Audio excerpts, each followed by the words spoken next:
आप जिस दिन व्रत करो उसके एक दिन पहले भक्ति का संचार इस हृदय में करो।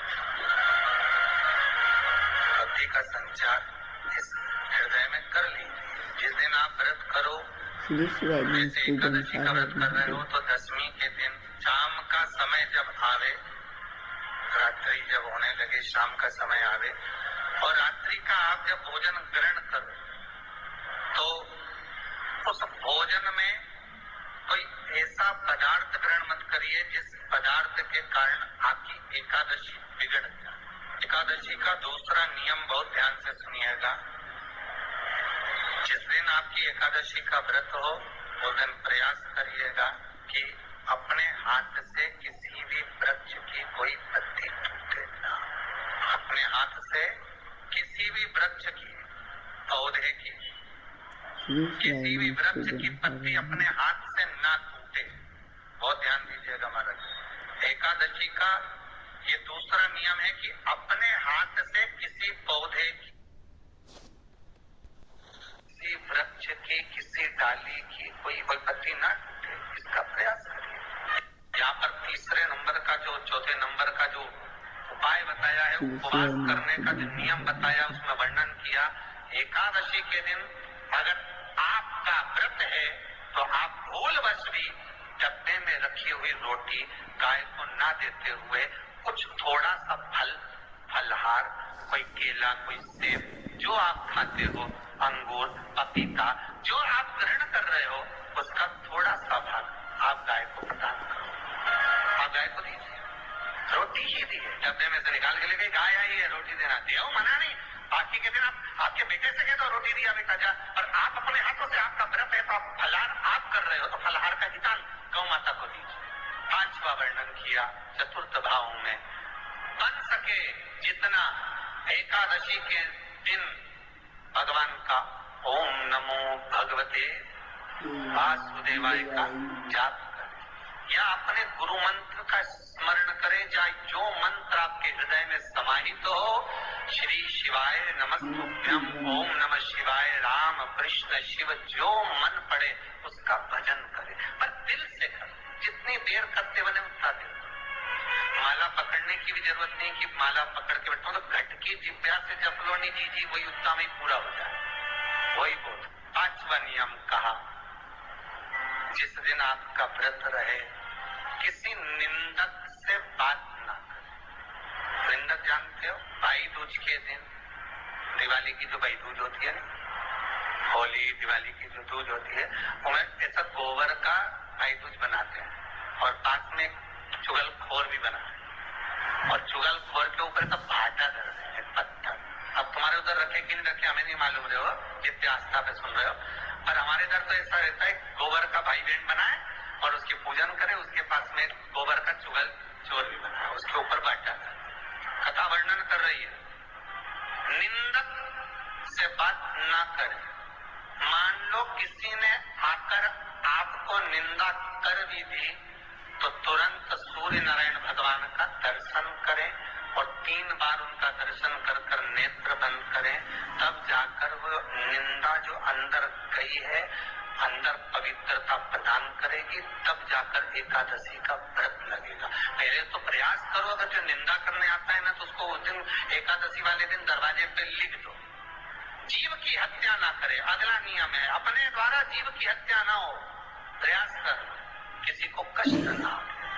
18 नियम में से एक नियम और, प्रयास करिएगा एकादशी जब भी करें तो द्वादशी से जुड़ी हुई करें, दशमी से जुड़ी हुई एकादशी कम करें। जो वैष्णवों की एकादशी कौन सी होती है? जो एकादशी द्वादशी से जुड़ी हो, दशमी से नहीं।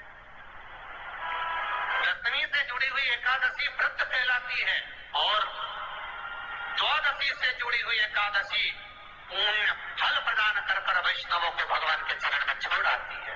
इसलिए एकादशी द्वादशी से जुड़ी हुई होना। फिर अगला वर्णन किया गया, महाराज शास्त्र कहता है, अगला वर्णन जो किया गया उसमें बताया, प्रयास करें जिस दिन एकादशी हो उस दिन घर में बुआरी झाड़ू आदि जो लगती है, और दूसरा क्यों उसका वर्णन है। अगर आप बुआरी लगाएंगे, झाड़ू लगाएंगे, पोछा लगाएंगे, तो हो सकता है कोई जीव आपके हाथ के द्वारा मर जाए।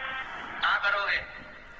सारे व्रतों में केवल एक व्रत ऐसा होता है एकादशी का, जिसका उद्यापन पहली एकादशी पर भी कर सकते हो। सारे उद्यापन में केवल एक उद्यापन ऐसा होता है, सारे व्रतों में एक व्रत का उद्यापन ऐसा होता है, वो है एकादशी का। ये जरूरी नहीं कि 26 पूरी होगी तभी तुम करोगे, या तो पहली में ही कर लो या फिर 26 पूरी हो तब कर। पर उद्यापन, अब तुमको ऐसा लगे कि हाँ मैं अभी तो जीऊंगी हो, अभी तुम्हारा बाल भी धोला नहीं हुआ, तुमको ऐसा लगे अभी तुम्हें तो बढ़िया, तो पहली पर करने से क्या फल मिलेगा? तो एकादशी की नियमावली कहती है, अगर मान लो आपने पहली एकादशी पर भी कर लिया, इसके बाद में जितनी एकादशी करोगे वो सारी तुम्हारे खाते में जुड़ती जाएगी। मतलब बैंक में खाता खोल लो, ठीक है, खाता खोल लिया, अब जितना कमाता जाओगे उसमें डालते जाओ, जितनी कमाई करके लाओगे उसमें जमा करते जाओ। एकादशी एक बार उद्यापन पहले में भी हो गया तो बाकी का पुण्य तुम्हारे खाते में आ जाए। एकादशी का उद्यापन बड़े महीने में माघ शुक्ल एकादशी के दिन, माघ का महीना हो, शुक्ल पक्ष की, जम के बोलिए एकादशी हो, प्रयास करना कि आप उद्यापन करें, भले 5, 10, 11, 12 जितनी एकादशी हो जाए, 26 हो जाए तो ज्यादा अच्छी है, नहीं तो आप करें तो माघ महीने की शुक्ल पक्ष की एकादशी के दिन आप उद्यापन करें, प्रयास करें, प्रयास। बड़े महीने के अंतर्गत जो उद्यापन, हाँ चतुर्मास के अंतर्गत उद्यापन नहीं होता एकादशी का, बहुत ध्यान दीजिएगा। ये जो सावन भादो कुमार कार्तिक जो 4 महीना होते हैं भगवान के शयन करने के, इसके अंतर्गत एकादशी का उद्यापन नहीं होता, और इसके अंतर्गत उद्यापन करना भी नहीं चाहिए एकादशी। एकादशी का उद्यापन माघ महीने की शुक्ल पक्ष की एकादशी के आप बहुत प्रेम से आनंद के साथ करिए महाराज। परंतु एकादशी के उद्यापन में सबसे ज्यादा अगर कुछ जरूरी होता है तो 24 तरह का नैवेद्य जरूरी होता है। कितने तरह का? 24 तरह का नैवेद्य। अब आप कहोगे गुरुजी उद्यापन कर रहे हैं एकादशी का, तो उसमें तो फलहार का हमें नैवेद्य बनाना चाहिए, तो फिर ये पुराण के अंतर्गत स्कंद पुराण में ये चीज लिखी है कि एकादशी का जब उद्यापन करते हैं तो 24 तरह का नैवेद्य बनाकर सिद्ध करते हैं। 24 तरह का नैवेद्य ध्यान रखना, हलवा बना लो, खीर बना लो, पूड़ी बना लो, सब्जी बना लो, पकौड़ा बना लो, भजिया बना लो, ऐसा 24 तरह का नैवेद्य अलग अलग चाहिए।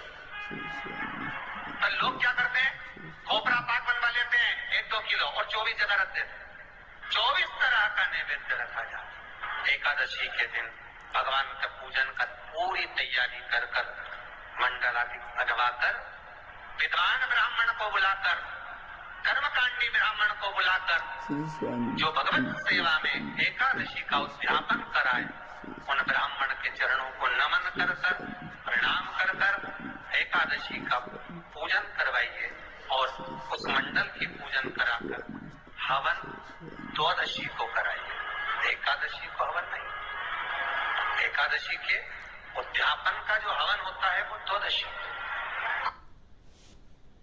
श्री शिवाय नमस्तुभ्यम, हर हर महादेव। कल है एकादशी और एकादशी का व्रत बहुत ही खास होता है, खासकर इसी सभी महिलाएं और बहनें रहती हैं, क्योंकि यह व्रत बहुत ही पुण्य देने वाला होता है। एकादशी व्रत के 8 नियम पूज्य प्रदीप मिश्रा जी ने बताए हैं। पूज्य प्रदीप मिश्रा जी ने बताया है कि एकादशी व्रत धारण करने से पहले हमें कौन से नियम ध्यान रखने चाहिए।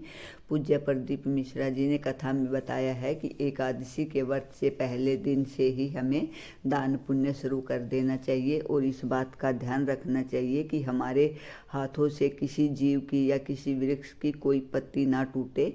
और इससे पहले हमें ये ध्यान रखना चाहिए कि एकादशी के दिन हम गौ माता को भी अपने हाथ से रोटी ना खिलाएं, अगर हमारे घर में कोई बच्चा या बुजुर्ग है तो उसके हाथों से गाय को रोटी दिलाएं, या हम कुछ फलाहार करते हैं तो उसी फलाहार में से गौ माता को भी फलाहार ही दें।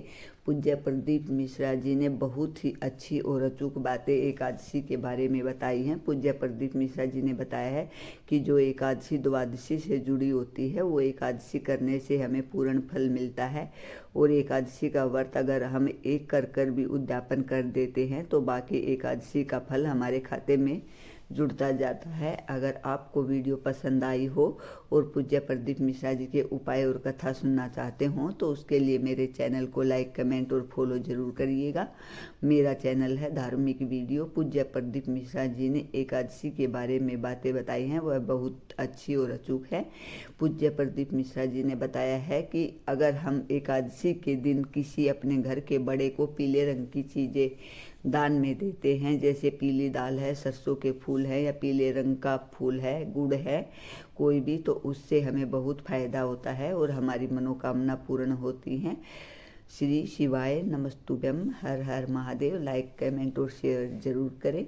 भगवान आप सभी की मनोकामनाएं पूरी करें। इसी मनोकामना के साथ श्री शिवाय नमस्तुभ्यम।